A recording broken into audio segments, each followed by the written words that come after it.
Good afternoon, this is Jeff with Sewer Tech Northwest. We're at 30650 Northeast Bell Road here in Sherwood. We are on the, I guess you'd call this the back side of the house. I'm trying to remember where the front door is relative to where we are. Yeah, this is the back of the house here, where the patio is. We've got a big 4-inch ABS clean out. It sits to the side of the crawl space hatch over here, right in the concrete. We're going to check the overall condition and serviceability of the sanitary sewer line. Water is running. We're going to zero out here at the bottom of the clean out. Off we go. Got a little bit of a wonky pipe joint right as we drop. Oh, that's why. It's a transition to cast iron. It is a small miracle if anyone can ever get those things to line up properly, honestly. The trick of it is that you got two pipe materials that have quite a bit difference in thickness of pipe walls. So you often end up with a little bit of a lip at those things.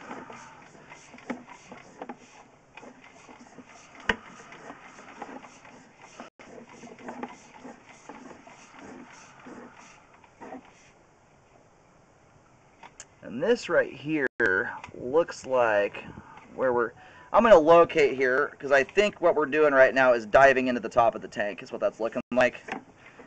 The trick of this line here is too many more of these stair-step dives, and it's going to stop us up. No, that's it right there. If you look at the bottom left-hand corner of the screen, you can see where the water is standing and floating. It's really hard to catch a glimpse of it. I did just for a second there, but that's where the water, anytime you approach a septic connection, the line will do a hard 90 downward, and you'll have water that basically floats and stands. That's normal.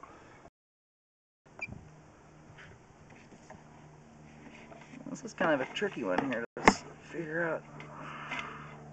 Yeah, there's the water standing right there. So this is just beyond the edge of the patio. I've tried to get verification on where the septic tank is exactly, because, I mean, theoretically, if you were to have a blockage in a sewer line beyond this point, it would look very similar, but this is very indicative of what it looks like when you tie onto a septic tank.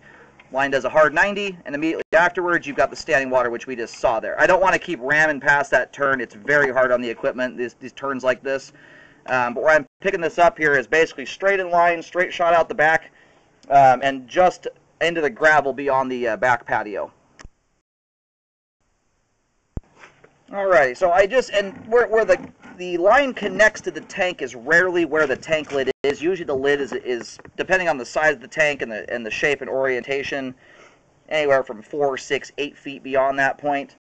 I shot some green paint on the ground. I didn't want to paint like crazy. I put a nice green dot on the ground in the gravel area, but I did little enough that you can just kick those rocks over and that green paint will disappear. Get about 3 foot 4 inches deep there, right where that connection is. It's very close to where the gravel kind of steps down. There's a little bit of a retaining wall there. Where I'm locating that is in the gravel between the concrete patio and the small retaining wall. Anytime you're locating next to a retaining wall like that, sometimes that locate can deflect, and where we're actually situated is just beyond the retaining wall, so it's in that vicinity though. And that right there is as far as we can even go. Once you drop into that point, you're into the tank. So, and I always recommend having a septic company pump that tank out and check everything out from the tank on out into the drain field. Very good idea to do that. But this is an amazing occurrence. I've been doing this for 13 years. I can't tell you how many septic lines I've scoped. I can almost always tell you when I'm within 5 feet of the septic tank, because nearly every single one of them will get a belly of the line before it reaches the tank. And right now we're going backwards, and we're just going straight vertical right now. So we're all the way through the foundation wall. Everything from this point back into the house is all exposed piping. That's all stuff the home inspector looks at when they're in the crawl space. But what's amazing about this thing has 0 standing water in it. It's a very rare thing to have that. It's a natural occurrence. As far as I can tell, what happens is that tank sits and settles over time. It's got to displace the ground around it in order to shift and settle downward. And in doing so, it loosens up the soil immediately around the tank and often causes that last 5 feet of the line to belly out to some extent. It's not always significant. but it's extraordinarily common. It's like 90% of septic lines. So to see a line that's this age have that good a slope and grade is very uncommon. Anyhow, we have good flow all the way out to that point there. All the pipe we just scoped, both the ABS and cast iron portions of the line here, all appear to be in good condition and or in good condition for their age. So that it's quite a clean sewer line too. Septics are one of those systems that you got to treat nicely. Unfortunately, a lot of households don't, and you often end up with a lot of grease buildup. And this thing is clean.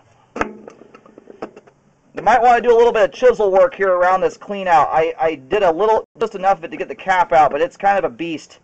This concrete is shrunk enough around the clean out opening that it's very hard to get this cap back in here nice and flush.